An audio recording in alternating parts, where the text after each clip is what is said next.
just minding my own business, looking at the computer for an idea for today's video, and then I see the Seattle Kraken. Alright, so the NHL's newest franchise picks a name. Although, that don't exactly bring up fond memories for us Panther fans. It's pretty much like my good friend Jeff said on Twitter, it's more like the Seattle Kraken my ass.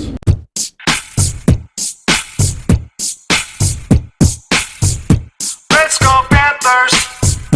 Let's go Panthers! Let's go Panthers! Let's go! Go! Alright, so if there's one thing that brings Panther fans together, it's the way that we handled the expansion draft in the past. And if you've missed my feelings on that, I basically have two videos that show you that. There's one that I did the day of the expansion draft where I destroy a jar of marshmallow fluff because I used to call Marsha so marshmallow. And then if you missed it, a few days ago I did another video about the top 10 reasons the Panthers pissed me off, and you can damn well guarantee the expansion draft was there. So I was completely minding my own business, like I said, with no intention of talking about the expansion draft. And the Seattle Kraken in my ass had to go and be a pain in my ass and pick out their name right today. But actually, it was alright because it gave me an idea for the video. So, alright, so what happens, right? I mean, immediately I tweeted out, everybody's tweeting out, the Panther fans anyway, you know, in references to that expansion draft thing, and, you know, about, hey, we're going to give you 2 players, you know, because we're scarred from that, right? So, one thing to keep in mind there, that hopefully it goes differently, because obviously with the whole Pronger thing, it came out that, you know, basically Eric Joyce at some point is going to be the one in charge. I would assume that that'll happen before the expansion draft. It might be at the end of whatever happens with us this season. So that's going to be a little bit of a different thing. We won't have Talon to blame. And, you know, we don't know exactly what Joyce is going to do. Now, the situation is similar in that we do have plenty of bloated contracts that I'm sure that we would like to rid ourselves of. Mike Matheson, excuse me, I had a cough there. I saw a couple of people bringing up Bobrovsky, and, you know, that's a touchy subject. I'm not going to get into that. He's got a no-move clause, so why he would waive that to go to Seattle, why Seattle would take them, you know, take him, I'm sure I don't know. However, with our history of giving up a good player so they'll take a good player, I would not put anything past the Panthers. I would not put it past the Panthers to contact Seattle and be like, I tell you what, well, you take Mike Matheson and Bob, and we'll give you Ekblad. And I know that's far-fetched. Don't get me wrong. I'm making shit up. But the point is, I would not put it past us to do some crazy shit that leaves us all pissed off again. So, anyway, I actually like the name. I saw a promotional video where they put it out.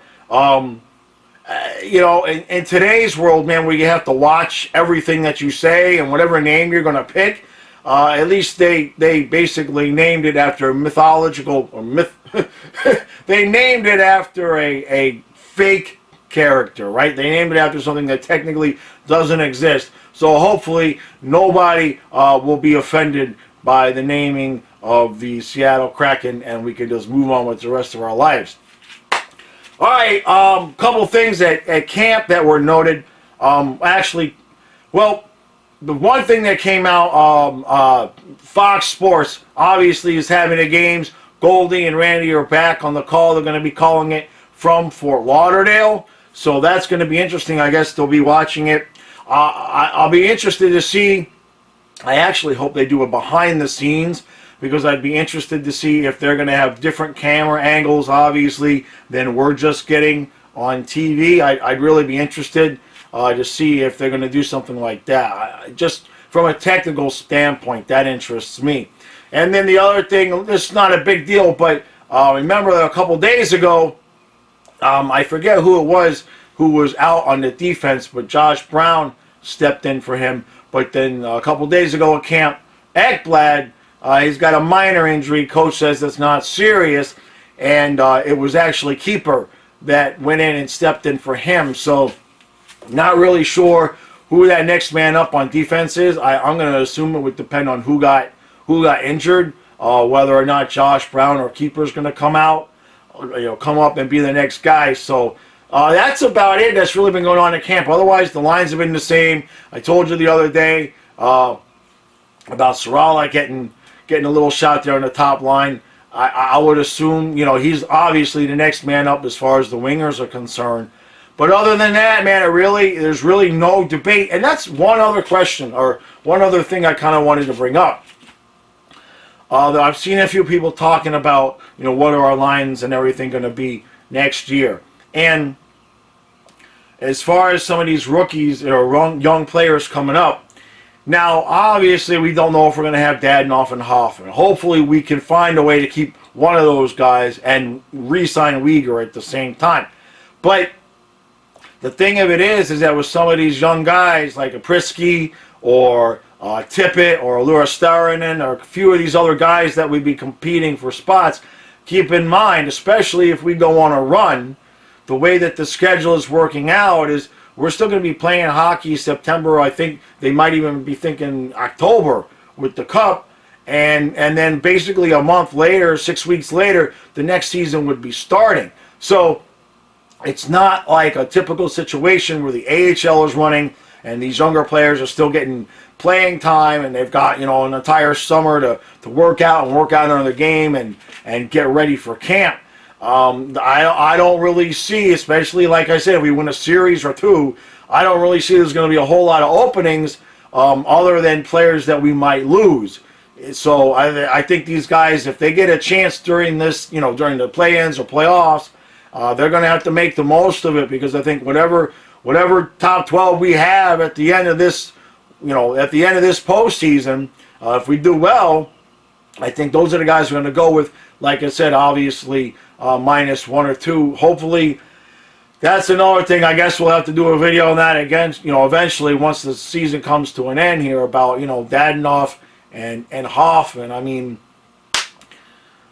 we'd all love to keep them both, and choosing between one or the other is extraordinarily tough, because Dadonov, he's got the most goals on the team, I believe, and he works hard all the time, and he fits wherever you put him.